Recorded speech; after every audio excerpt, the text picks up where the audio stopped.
Music producer, writer, performer and all-round entertainer Barry Upton has been a good friend of mine for many years. His creativity and positivity have led him to great success with many hit records internationally. After touring around Europe with his band in the late 70s, Barry's illustrious career started in the early 80s with international chart toppers Brotherhood of Man. Then he became a UK top nightclub DJ whilst writing and producing for many famous hit artists. In the 90s, he turned to country music for inspiration and wrote worldwide hit 5, 6, 7, 8, leading to his formation of pop band Steps, who have now had numerous single and album chart success. After more hits with such diverse acts as Sonia, John Otway and the Cheeky Girls, plus a song in the double Oscar-winning film Little Miss Sunshine, Barry moved to the Sunshine Paradise of Thailand, where he's been presenting on radio and TV, as well as continuing to perform music live. His passion has always been songwriting, and this he successfully continues to do. It was a showbiz friend of his, Shay Ritchie, who labelled him a kind of musical prostitute or pop tart. Hence, here we have The Confessions of a Pop Tart.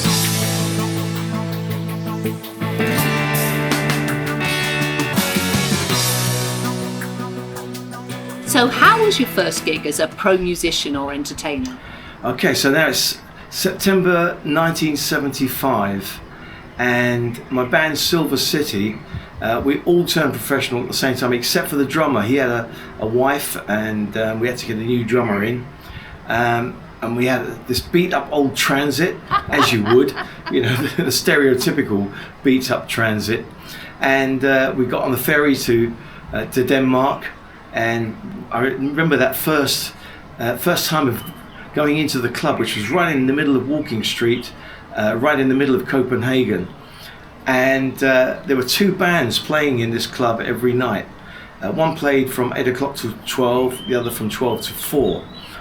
And one of the bands there was called Destiny, and they really gave us the lowdown on what to do, what to say with the girls, and never tell them you've been paid.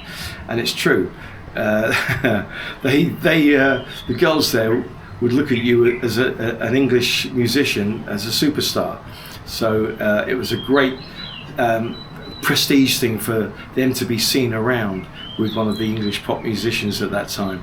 So they used to take us out for meals, they'd buy us watches, they'd just do anything for us really. So we had girls, and we kept renewing our contract every month. We were there for 4 months. But there's one funny incident when another band would come each month, but I think it was the third month, we were told that the other band would be a week late because they were recording. That band turned out to be they were called Alive and Kicking at that time. They turned out to be called Racy. They became Racy and had a few pop hits. So we had a good time that week. I say good time. We worked really hard because we did their sets as well and got their money. So we did 8 40-minute spots, not 45 minutes. We negotiated down to 40 minutes. 8 40-minute spots for 7 days. All we did was eat, sleep and play.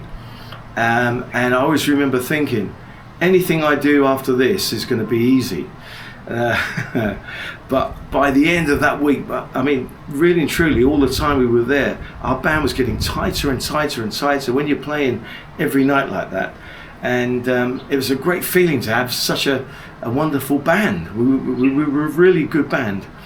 Anyway, Racy turned up and we played a couple of pranks on them, which I remember the lead singer, Richard, he wasn't too keen on, but the rest of them took it in the right spirit. And the whole 4 months was just debauched. It really was. That's all I can say. And that was the start, really, of me being a proper pop-tart. Sounds like it. So into 1976, and where did you go then? Okay, so after Denmark, we thought, okay, we need to do something different now. So Mecca International Agency, they put us on a tour of American Air Force bases or Army bases in Germany. I didn't enjoy that at all. It wasn't the same as playing at that club in Denmark. There wasn't the girls that we had before. Plus, our van engine blew up on an autobahn in the snow, and we had to trudge off to a garage to get somebody to come and tow it, and then we had to buy a new engine and borrow the money from the German agency that were booking us and pay it back. So we just lived on sausages, German sausages, for a few weeks. But at that time, we were doing a gig on an army base once, and Eurovision Song Contest was on in one of the other rooms, and somebody came bursting in and said, "Oh, the UK's just won the Eurovision Song Contest. They're called Brotherhood of Man." Oh, didn't mean anything to me then. Meant a lot to me later on in life.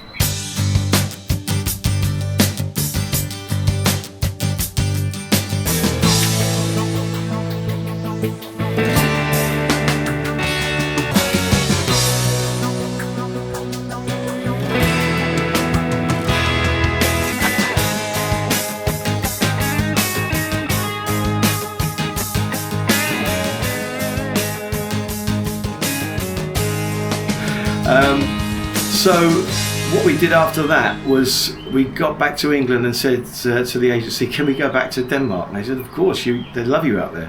So we went and did that for a couple of months, and that was the wonderful summer of 1976. So they gave us a house on the beach, and we just had a wonderful time. There were girls galore coming back in our van to our beach house. Sometimes we just go and sleep on the beach, and you wake up and these girls were naked, on the beach in those days.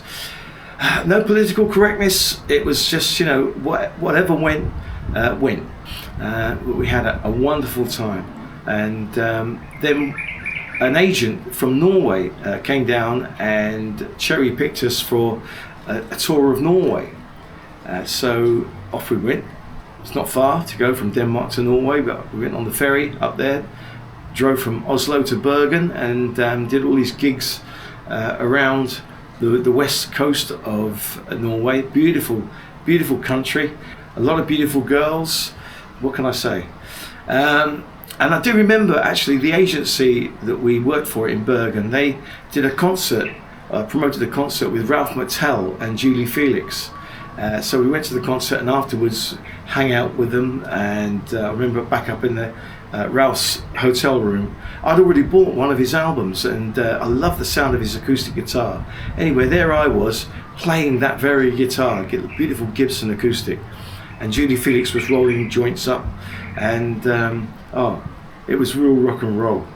And then we came back to Denmark and did probably the prime venue in Copenhagen, which is Daddy's Dance Hall.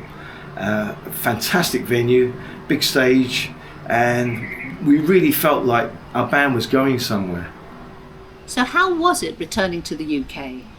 Well, it's a little bit strange because you go down the pub with your friends, and you talk for hours about the things you've been doing. There's so many different stories, and talking about the girls and experiences that you'd had.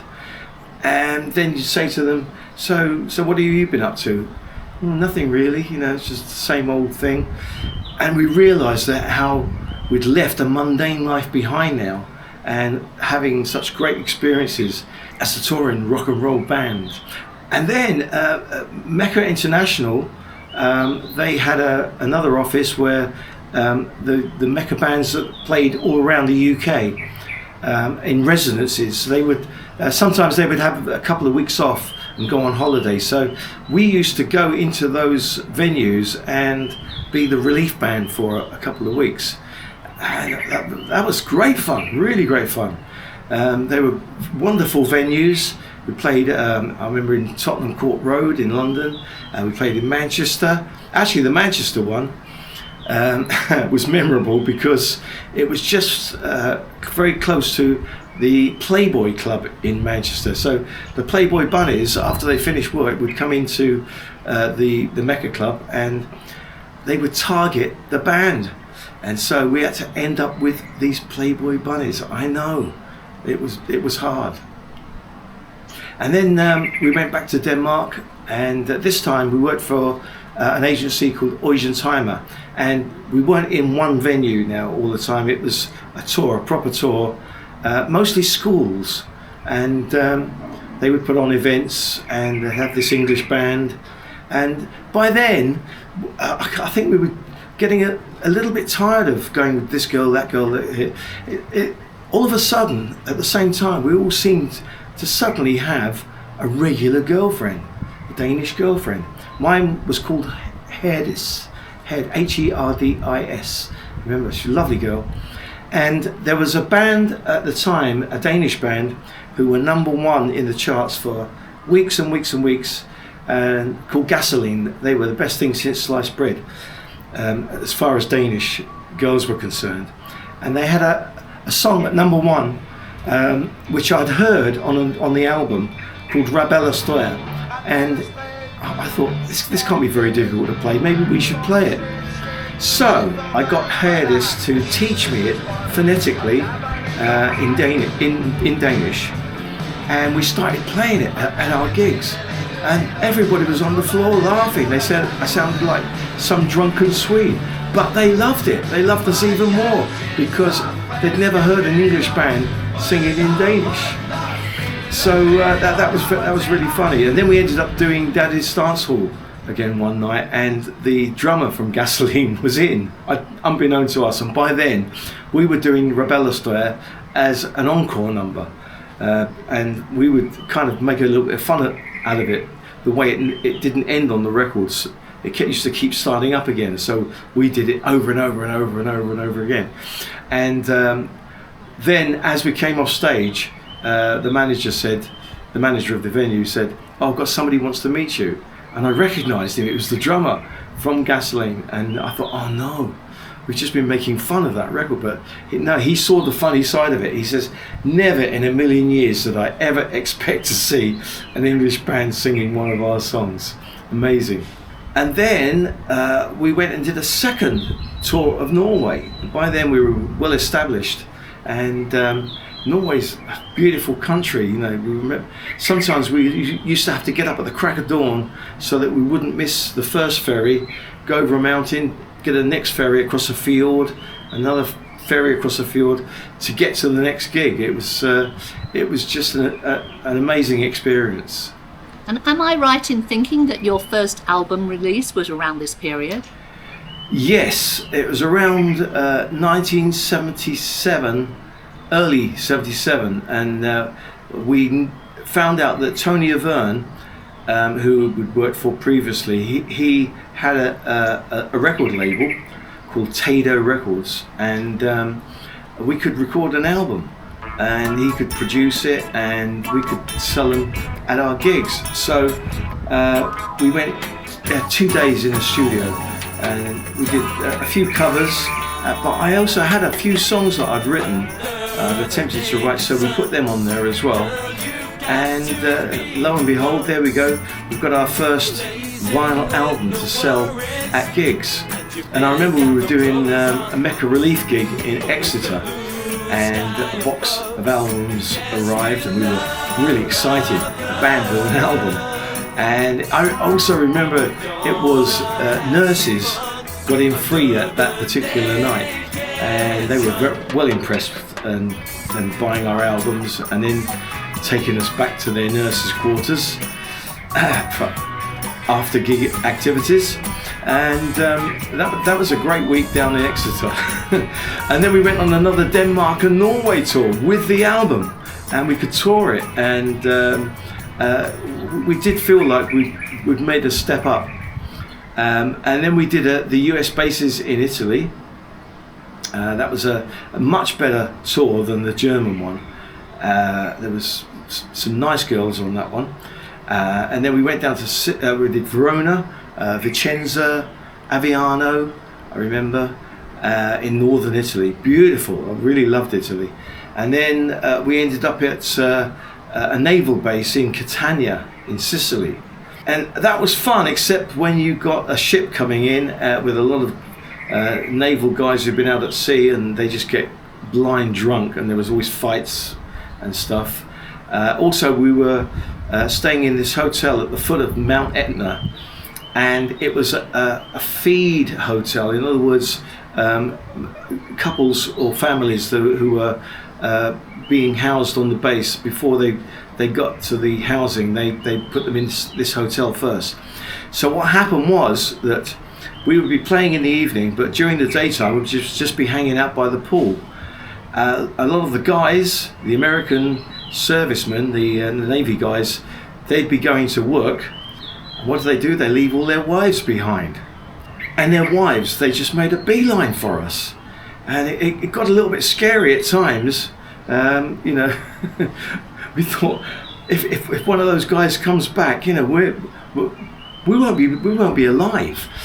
But anyway, we managed to finish that month there and get off of the island of Sicily intact.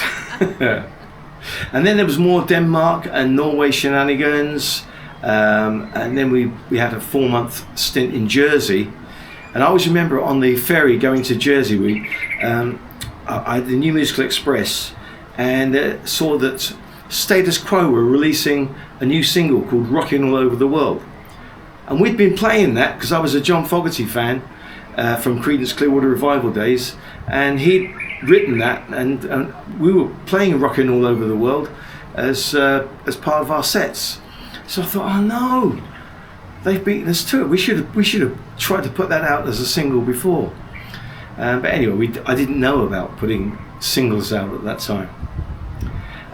While I was in Jersey, I spent a little bit of time in hospital. I had a small growth on one of my testicles, and that had to be cut off. It was nothing. But while I was there, I was watching TV and saw John Otway and Wild Willie Barrett doing a song called Cool Baby, That's Really Free. Little did I know, I really liked it. I thought that's really fun. And I did actually buy a couple of John Otway albums after that. Little did I know I'd be working with him later in life. So that was the end of 1977. Into 78, we ended up doing yet another Denmark tour, and I had a lovely Danish girlfriend called Annette, and still chat with her to this day. It's been a long-lasting friendship, that one. But really and truly, Silver City, my band had run its course. We'd had 3 years of touring, and it was time for a new challenge. So did a new challenge arise? Well, it was the summer of 78 now, and Tony Avern, the manager of the Barron Knights, had they'd built a studio behind their offices, a 16-track studio, and he said, you can go in there and you can try it out if you like. The band are on tour, so you could be like a guinea pig. So I jumped at that opportunity. So I had some time in a studio there, recording a couple of songs which I'd written on my tours of Denmark and Norway. But I needed a proper job, so I looked in the Melody Maker for any work that might be around. And by then I was playing keyboards as well as guitar, and I had a Wurlitzer piano, a string synthesizer, a little mini Korg, all stacked up. And there was a band that needed a keyboard player in Bournemouth. So I thought, that can't be too bad. Spend the summer down in Bournemouth. So I got the job and actually did spend that whole summer with more Danish and Swedish girls, more Scandinavian girls who were there learning English. They were at the language school. I think my only interest was the language of love. And then you moved to South Wales. Yes, well, that job was only for a summer season. So at the end of that summer, I did have to look for another job. And again, looked in Melody Maker, and there was a band in South Wales at a Mecca nightclub there. They were looking for a keyboard player. So I went up and auditioned, got the job. The funny thing is, that band was called Oasis, not the Oasis that you know. This was another Oasis, a Mecca Oasis. And I spent 2 years with that band. A lot of Valley girls in Wales used to come down at the weekends. So that was fun. But I did actually end up with a beautiful girl who looked a little. I always felt that she had a bit of Goldie Hawn about her, although she had dark hair. But she had that kind of look about her. Anyway, Margaret was a lovely girl who I stayed with for 2 years, and I also made great friends with the guitarist in the band, a guy called Hull, who was an excellent guitar player, and he had a little studio, and he taught me a little bit about recording. He was a bit of a geek, but that was great because I learned even more from him. I've got a new car, and I remember going back to my parents' house, and by now, you know, I'd showed that I was really making a go of this professional musician lot, and my father was almost impressed. I always remember him being, you know, slightly changed and a little bit more relaxed about what I was doing, you know, that I'd actually got a steady job as a professional musician. Unfortunately, that was the last time I was ever going to see him. By now, I was very established with Margaret. We were living together, and we went on some lovely holidays to Corfu, south of France, Tunisia, and that was great. We had a great relationship. But then one day I was on stage at Tiffany's, and I was called to the reception area, and a phone call from the local police telling me my father had just passed away. He was only 54, far too young, and I was really starting to show that I was right to have made the choice I did at becoming a musician, and I was actually quite angry about the fact that he passed away without seeing me do what I did afterwards. Wasn't it around this time that your recording career proper took off? Yes, well, this group Oasis, the core of the band, we were writing some material, and a London production company had heard about us and they'd heard some demos, and they came down and saw us and decided to sign us up to make an album. We decided to call ourselves Limousine to keep ourselves separate from the Mecca gig. And then we had a guy called Fiacre Trench was going to do string arrangements, brass arrangements. He was responsible for the orchestration of I Don't Like Mondays, Boomtown Rats. And then the production company said, well, we'll book you into a studio that's not very far away from where we were in Newport in South Wales, called Rockfield Studios. And I was really impressed with that, because Bohemian Rhapsody was recorded there. A great hero of mine, Dave Edmunds, recorded stuff there. Roy Wood had recorded, and it was a famous recording studio. And we made our album there, and it did come out a little bit 10cc-ish. It was quite intricate arrangements. Although the songs that there were 10 songs, I think, and I wrote 3 on the album. And mine were maybe just a little bit more commercial and a little bit simpler. And then Wayne Bickerton, who had a company called State Records, he decided to sign the group, and he had a big studio in Marble Arch called Odyssey. He was the guy who was responsible for all the Rubette songs, and I think he wrote and produced them. Anyway, he made a film promo to try and sell us at the Medium Trade Festival, which was just coming up. And so we got videoed at Odyssey Studios doing some of the songs, and then we were signed to State Records.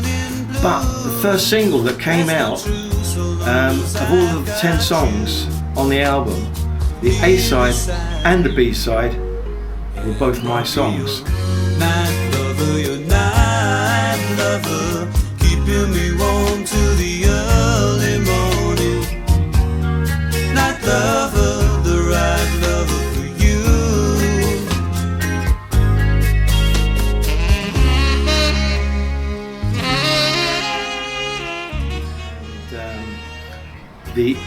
The band leader, who he wasn't really the band leader for Limousine, but for Oasis at Tiffany's, he was our band leader, and I think he was a little bit niggled that the two songs that had been chosen for the single were both my songs, and then he was a bit niggly towards me, so I ended up leaving. And what could I do? I thought, no, I can't take this anymore. So I went back up to London. I went back and stayed at my mother's house. I had a job at Bailey's nightclub in Watford, playing guitar. I was back playing guitar. I've been playing keyboards for the past couple of years. And Wayne, I understood that I had some talent for writing, and I'd been writing some other songs which I'd kind of demoed on Sound to Sound on a tape recorder. And so he let me have some studio time at his wonderful studios. And then I remember there was Peter Doyle from the New Seekers was recording a new song, and he got me involved in that and helping with arrangements and production. So that was the first time I'd got involved with producing an established pop star. And then while I was recording in Studio 2, which was the smallest studio of the two studios, in Studio 1, which was a big studio, there were some amazing acts, like The Who would be in there, or Kate Bush, or Thomas Dolby. I always used to go and say hello, just to be polite. But Thomas Dolby, he says, "Oh, come in, have a look." And he got all these computers everywhere. He was recording "She Blinded Me with Science." And I remember him pressing one button and all of these computers firing up. That was the first time I'd seen technology taking over music. But also there was the Hollies, who were in there one day. And then another day, this fateful day, there was a band called the Brotherhood of Man. And so I put my head around the corner and said hello. So this was the first time you met them, and what did they say? Well, they were really friendly, and they said, "Come in," and then they were quite inquisitive about what I was doing. And I had no idea that at that very moment my career would take a massive upward swing. And I was playing at Bailey's in Watford, and they were top of the bill one night. The band was called Wild Affair. I was having a wild affair with the lead singer, Pauline Lacey. She used to go on, that's right, her stage name was Lacey. Again, another lovely girl. Now, many of the top of the bill acts at Bailey's in Watford were people like Tommy Cooper, the Nolans, Lulu, Jim Davidson, the Barron Knights. And I used to take my mother and my grandmother along sometimes to see some of these acts. And it was a great vibe being in amongst these top line celebrities. And then one week it was Brotherhood of Man. And I remember seeing them backstage, and they remembered me from when meeting me at Odyssey Studios and asked to hear what it was I'd been recording. So I gave them a cassette. And little did I know that at that time, Lee Sheridan, one of the frontline members, was thinking of leaving because he'd got a family and the band were just touring and working the whole time. And they were looking for a suitable replacement.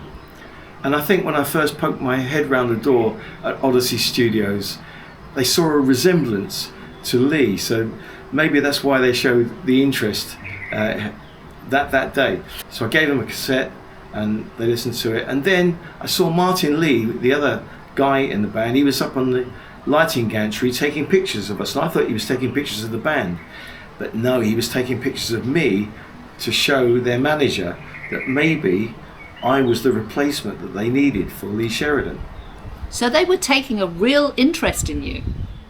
Yes, and one thing that a lot of people didn't realise is that the Brotherhood of Man, the two guys in Brotherhood of Man, along with the manager, wrote all their own material. So all the hits were written in-house. So they invited me to go and write some songs with them, with Tony Hiller and Martin Lee. And we wrote a couple of songs and went into the studio, Focus Studios, which became PWL, I always remember that. And the musicians that we used were from the band Shack Attack. Bill Sharp, the piano player, Roger Odell, the drummer, I can't remember the bass player's name, but they were a great session unit. And it was just so much fun. I was writing parts out, musical parts out, and getting them to play them. And I always remember giving one part to Bill Sharp saying, I'm not sure if I've written this out correctly, but see how you go. And he just played it perfectly. And I said, oh, I did write it out right. He said, no, he didn't write it perfectly, but I know what you mean. And that's how good he was. So we recorded some songs there, and then I was drafted into the backing band. I left the band at Bailey's. I was drafted into the Brotherhood of Man backing band on keyboards, and I did some gigs, I did some studio sessions. They were making albums for Warwick Records at that time. Remember, we went to Malta and did a show in front of 40,000 people, and that was just amazing. And we were staying at a hotel in the middle of Malta, and they said, you can stay on for free for the rest of the week if you want. And we did actually have a week free before our next gig. And most of the band, they had to go back home. They had wives and other jobs. And Lee Sheridan went as well. So I was there then suddenly as a frontline member of Brotherhood of Man. I was one of the four. There was just Martin, Sandra, Nikki and myself. So every night a white Rolls Royce would come and pick us up and take us to a restaurant so the chef could have a picture taken with us. We'd have wonderful food, and that was an incredible week. I really felt like I was part of the group. And then our manager secured a deal for an album and some singles, 3 singles, with EMI. At that point, Lee decided to call it a day. So it's what they had suspected.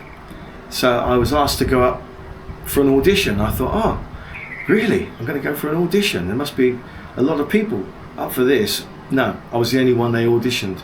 And it was 2 weeks before a major tour. They asked me to wait outside the office for 5 minutes. After that 5 minutes, they had a quick discussion. I was in the group.